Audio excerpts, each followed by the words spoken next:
Sve ono što su delatnosti nastavnika u školi i profesora, mi već drugu godinu, kažem, možda smo išli korak ispred države, pa smo i već drugu godinu stipendiramo i drago mi je da na teritoriji opštine imamo i profesora fizike, i profesora hemije, i profesora matematike, i profesora biologije, i profesora engleskog jezika koje stipendiramo već drugu godinu.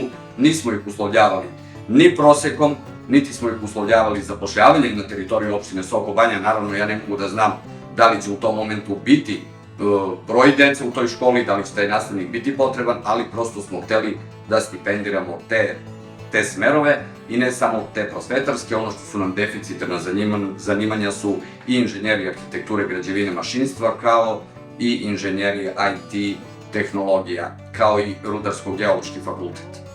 Tako da i te smerove stipendiramo i kažem, to je ono što opština može da uradi kako bi prvo školovala te ljude, a onda im obezbedila i zapošljavanje.